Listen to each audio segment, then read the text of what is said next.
Welcome in, Hawks fans. It's your boy Bryce Lewis back at it again for your Atlanta Hawks wrap up. We are back again after a very impressive victory tonight for the Atlanta Hawks, 117-109 over the Denver Nuggets.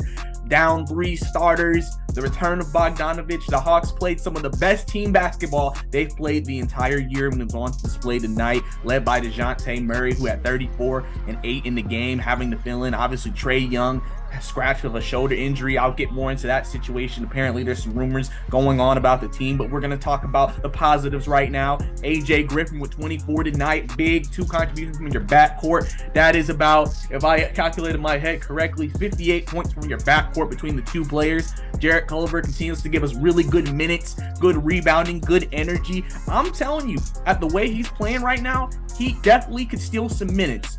And when everybody gets healthy, because I feel like he's showing he can be relied on to play if needed. He's a big body, physical energy, is aggressive, not afraid to take shots, and I think that's what the Hawks need right now, and I think that's going to be big. I think that could spell, I'm not going to say the doom of Justin Holiday, but if I'm Nate, I'm kind of looking at Justin, I'm looking at Culver, and I'm saying Justin might be a little bit of a better shooter, but I think everything else goes to Jarrett Culver. Jalen Johnson with a double-double tonight, 10 and 10, a little bit more aggressive tonight, like that, seeing that out of him, 5 of 9. That's what I like to see. Jalen, you're physical, you're strong and athletic.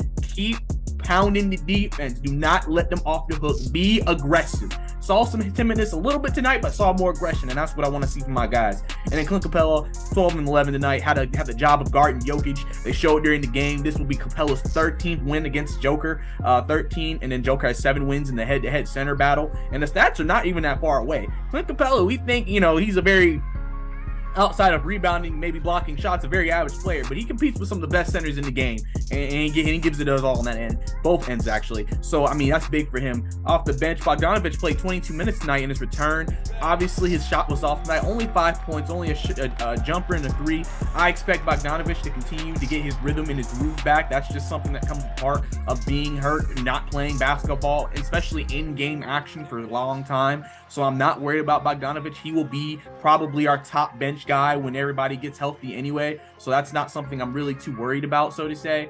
I'm glad he took shots. He was aggressive tonight, shows aggression. That's what you want to see, just aggression from the guys. It's all good. He'll find his shot. And when Bogey gets hot, we know what happens when Bogey isn't hot. If you're a Hawks fan, you know what happens when Bogey gets hot. Bogey does his thing. Aaron Holiday played big minutes tonight for us. Obviously getting relegated to out of the rotation for Trent Forrest, who was out tonight, and come in with 10 points, played, that irritating defense that you expect from him, and, played well, ran the offense well as well. And then Onyeka Okongwu, I've been saying it, Onyeka Okongwu needs to keep taking mid-range. It's automatic. I swear, every time I've actually been to watch a Hawks game, he hasn't missed a mid-range.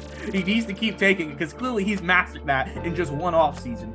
So and that's where I think if he can't get into the paint, especially against bigger guys, maybe the jump shot is how he can create offense for himself if he can't go against guys one-on-one like Embiid or other guys in the paint. And Beach, hey man, Beach, man, that man had a lot of energy tonight, man. Hey, he's a guy who hasn't hit a 3 yet, but I mean, even in the 15 minutes, he doesn't have an impressive stat line 2 and 3, but he played with energy, great defense, a big, tall, long guy. And that's the thing about Culver, Beach, all of them. We looked very long tonight. We weren't the tallest, but we were long tonight, and that caused Denver issues. And I think that helped out a lot. So that was big for the Hawks. Just proud of the guys tonight. They shot 56% from the field, 36% from 3. I think this is one of their higher 3-point shooting days. They've had 10 of 28. They could have did better at free throw line. Only took 14 tonight. 12 turnovers, 24 assists. They won the rebounding battle with 43, 3 blocks. They, like I said, an all-around good game for the Hawks tonight. And, just really proud of them. This is what you need. I mean, you see it in the NBA all the time.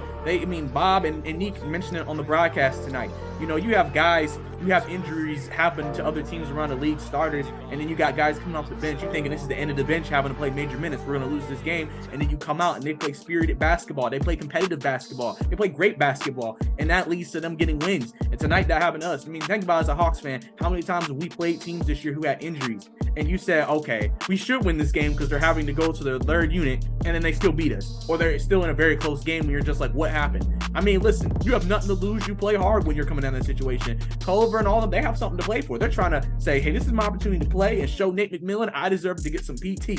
I deserve to be in this rotation and I can help this team win. And if you're Nate McMillan, you should have more confidence in your guys 1 through 15 tonight, because I mean, outside of Frank Kaminsky, I know that's an unnecessary shot, but outside of Frank Kaminsky, you should have confidence in a lot of your guys, knowing, hey, if someone's not playing well, or we have injuries, or, you know, maybe a particular matchup is just not ideal for someone tonight, I have confidence that I can play another guy on my bench tonight and still get about the same, if not better, play from them.